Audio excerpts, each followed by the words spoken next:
बहुत बहुत शुक्रिया आप दोनों का हमारे साथ जुड़ने के लिए। और अब बढ़ते हैं अगली खबर की ओर। बात करते हैं राहुल गांधी की। तो आज फिर ट्वीट कर केंद्र पर उन्होंने निशाना साधा है।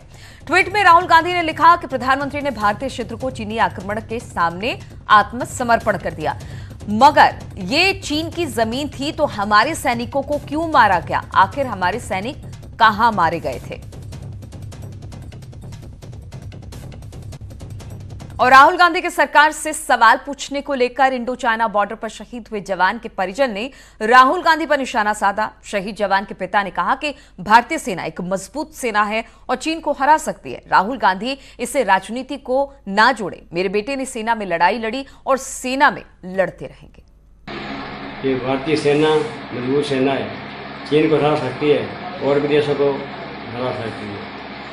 और राहुल गांधी आप नेतागिरी मत करना, ये राजनीति अच्छी नहीं है।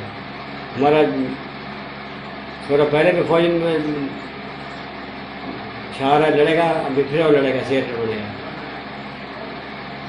ठीक हो गए, भगवान चाहे ठीक हो जाए जल्दी, फिर भी लड़ेगा साथ ही। और राहुल गांधी के ट्वीट पर शहीद के पिता के बयान को लेकर गृह मंत्री अमित शाह ने भी ट्वीट किया है। अपने ट्वीट में उन्होंने लिखा कि शहीद के पिता के पास राहुल गांधी के लिए एक स्पष्ट संदेश है। ऐसे वक्त में जब पूरा देश एकजुट है, राहुल गांधी को भी छोटी राजनीति से ऊपर उठकर उठना चाहिए और राष्ट्रहित के साथ एकजुटता में खड़े होना चाहिए।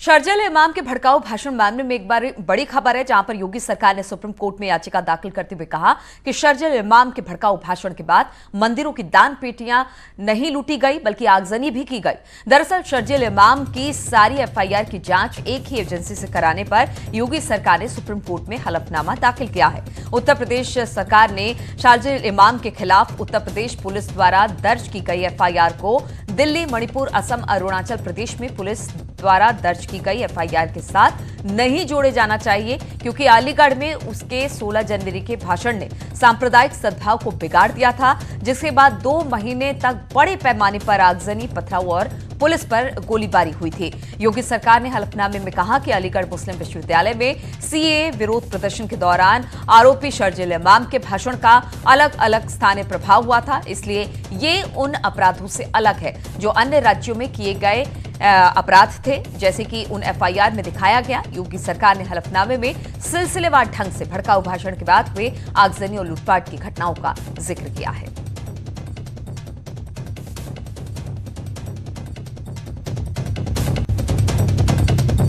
और फिरोजाबाद से खबर है, यहां पर एक्सप्रेस वे पर दर्दनाक सड़क हादसा पेश आया, जहां पर अनियंत्रित कार ट्रक से टकरा गई। हादसे में 5 लोगों की दर्दनाक मौत हो गई है। भीषण हादसे की तस्वीर नसीबपुर इलाके से है।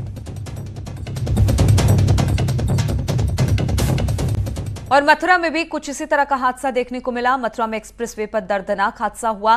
बेकाबू होकर एक कार पलट गई। एक महिला सहित 3 लोगों की मौके पर मौत हो गई। एक युवक की हालत इस वक्त गंभीर है, जिसे अस्पताल में भर्ती करा दिया गया है। बताया जा रहा है कि ये लोग छत्तीसगढ़ से हरियाणा जा रहे थे। जालौन की